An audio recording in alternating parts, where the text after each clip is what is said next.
Passé son grand oral devant l'Assemblée nationale, le Premier ministre nommé il y a 5 mois par le président Macky Sall a prononcé pendant près de 10 tours d'horloge sa déclaration de politique générale devant les députés.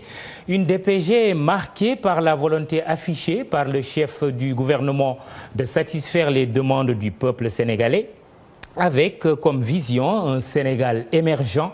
Le programme électoral du président Macky Sall, Yoonu Yokkute, la voie du développement en Wolof, est le socle du texte du Premier ministre. Daniel Diouf nous en dresse la synthèse.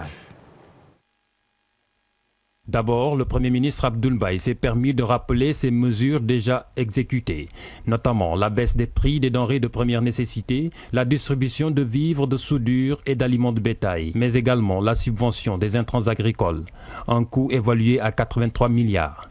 La croissance devrait remonter, selon le Premier ministre, à 3,9% en 2012 grâce à une reprise de la production agricole. Le gouvernement va poursuivre ses efforts d'assainissement des finances publiques au moyen d'une rationalisation des dépenses des secteurs de l'éducation, de la santé et de l'agriculture. Pour financer les dépenses prioritaires, le gouvernement d'Abdoul Mbaye promet un nouveau code général des impôts pour plus de recettes budgétaires. Le pouvoir d'achat des ménages sera amélioré.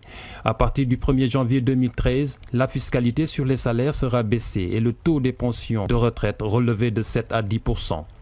Pour réaliser son programme économique et social, le gouvernement entend mettre en place des fonds autonomes comme le Fonds de garantie et d'investissement prioritaire et le Fonds souverain d'investissement stratégique.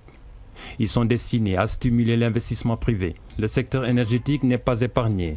Une seule priorité selon le Premier ministre. Il s'agit de rendre les coûts supportables pour les ménages et les entreprises. Le Premier ministre annonce la réhabilitation des centrales à livrer en 2013. 200 MW viendront renforcer les 536 déjà existants. Les sources d'énergie seront diversifiées, notamment d'ici 2015. Le renforcement de la coopération énergétique sous-régionale à travers la mise en service de centrales hydroélectriques de l'OMVS. Les excédents d'énergie de la sous-région comme la Mauritanie, seront aussi mis à profit.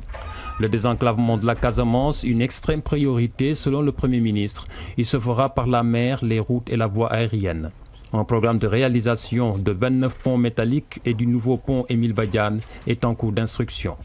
La modernisation de l'agriculture sera assurée à partir de 2013. Elle se fera par un programme de renforcement des équipements de production, entre autres.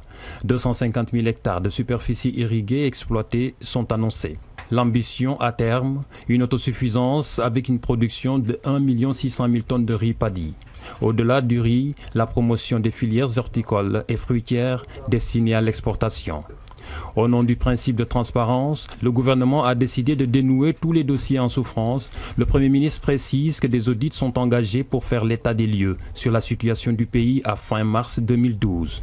Un comité de suivi des audits est déjà en place et une cour de répression des crimes économiques et financiers sera créée.